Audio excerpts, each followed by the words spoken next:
दोस्तों नमस्कार, मेरा नाम है अनूप आकाश वर्मा और आप देख रहे हैं द रिपोर्टर हिंदी। पश्चिम बंगाल विधानसभा चुनाव 2026 के पहले चरण, जिसे 152 सीटों पर व्यापक क्लस्टर के रूप में देखा जा रहा है, उसका विश्लेषण करते समय सबसे पहले ये समझना जरूरी है कि ये चरण भौगोलिक रूप से बेहद विविध है। उत्तर बंगाल, दार्जिलिंग, कूच बिहार, जलपाईगुड़ी, रायगंज या सीमावर्ती बेल्ट मालदा, मुर्शिदाबाद, पश्चिमी जंगल महल बांकुरा, पुरुलिया, पश्चिमी मेदिनीपुर और औद्योगिक शहरी पॉकेट आसनसोल, दुर्गापुर तक फैला हुआ है। और इसी वजह से एक ऐसा ट्रेंड यहाँ नहीं दिखता, बल्कि हर जोन का अलग सामाजिक, जातीय और धार्मिक समीकरण चुनावी परिणाम तय करता है। उत्तर बंगाल की सीटों जैसे सिलीगुड़ी, दार्जिलिंग, कूच बिहार में राजवंशी, गोरखा और आदिवासी समुदाय निर्णायक भूमिका में हैं।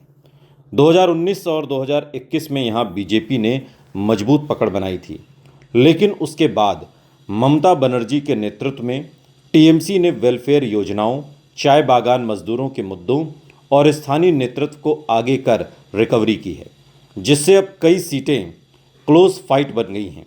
यहाँ बीजेपी 15 से 18 सीटों पर मजबूत दिखती है, जबकि टीएमसी लगभग उतनी ही सीटों पर बराबरी की टक्कर देती है और कुछ सीटों पर कांग्रेस वाम गठबंधन 2 से 3% वोट काटकर परिणाम को प्रभावित कर सकता है। रायगंज और उत्तर दिनाजपुर की सीटों में मुस्लिम और ओबीसी वोट का मिश्रण चुनाव को त्रिकोणीय बनाता है, जहां टीएमसी और कांग्रेस के बीच सीधी लड़ाई कई जगह दिखती है, जबकि बीजेपी तीसरे कोण के रूप में मौजूद रहती है। मालदा और मुर्शिदाबाद की बात करें, जो कि मुस्लिम बहुल बेल्ट मानी जाती है, यहाँ का समीकरण सबसे अलग है। इन जिलों में मुस्लिम आबादी कई सीटों पर 50% से ऊपर है, लेकिन ये वोट एकजुट नहीं होता। स्थानीय बिरादरी, उम्मीदवार की छवि और संगठन के आधार पर बंटता है। परंपरागत रूप से कांग्रेस का प्रभाव रहा है, जबकि पिछले एक दशक में टीएमसी ने यहाँ पर मजबूत पकड़ बनाई है। इस बार ममता बनर्जी की पार्टी 25 से 30 सीटों पर बढ़त में मानी जा रही है, लेकिन कांग्रेस 10 से 15 सीटों पर कड़ी चुनौती देती दिख रही है, खासकर बहरामपुर, जंगीपुर, डोमकल, रघुनाथगंज जैसे क्षेत्रों में। बीजेपी यहां अपेक्षाकृत कमजोर है, लेकिन 5 से 7 सीटों पर त्रिकोणीय मुकाबले में वो स्पॉइलर बन सकती है, खासकर तब जब विपक्षी वोट बढ़ता है। पश्चिम बंगाल का जंगल महल क्षेत्र बांकुरा, पुरुलिया, झाड़ग्राम 2019 और 2021 में बीजेपी के उभार का केंद्र रहा।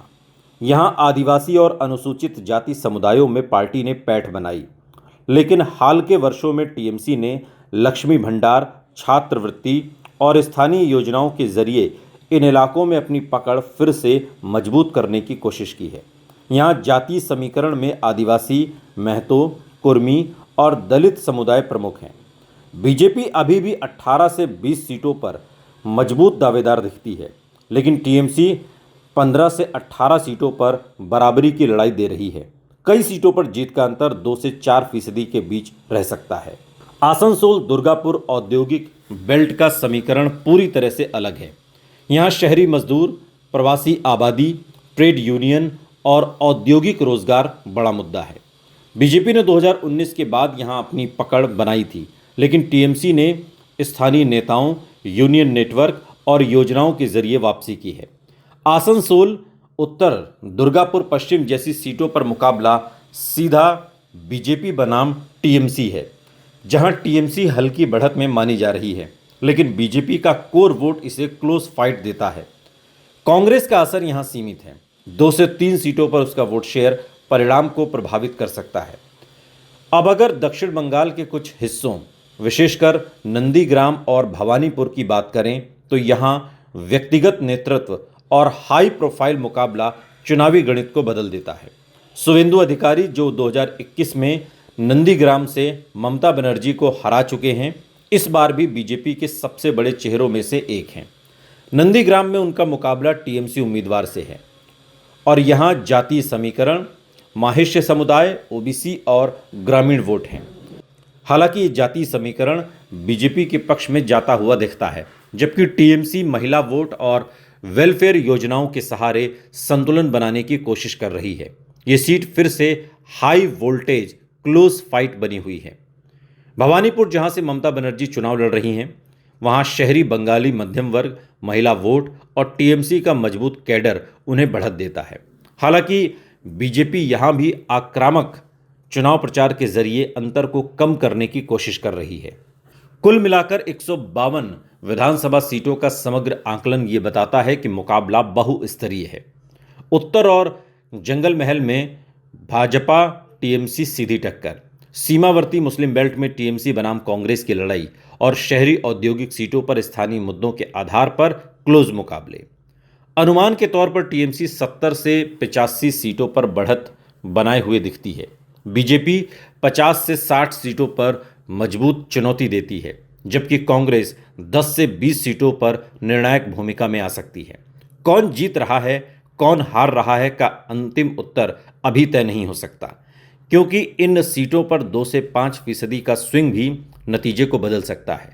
लेकिन इतना स्पष्ट है कि ममता बनर्जी की संगठनात्मक पकड़ और वेलफेयर मॉडल उन्हें बढ़त देता है, जबकि बीजेपी का आक्रामक प्रचार और कुछ क्षेत्रों में मजबूत सामाजिक आधार उसे कड़ी चुनौती देता है, और कांग्रेस सीमित सीटों पर गेम चेंजर की भूमिका में उभरती हुई दिखती है।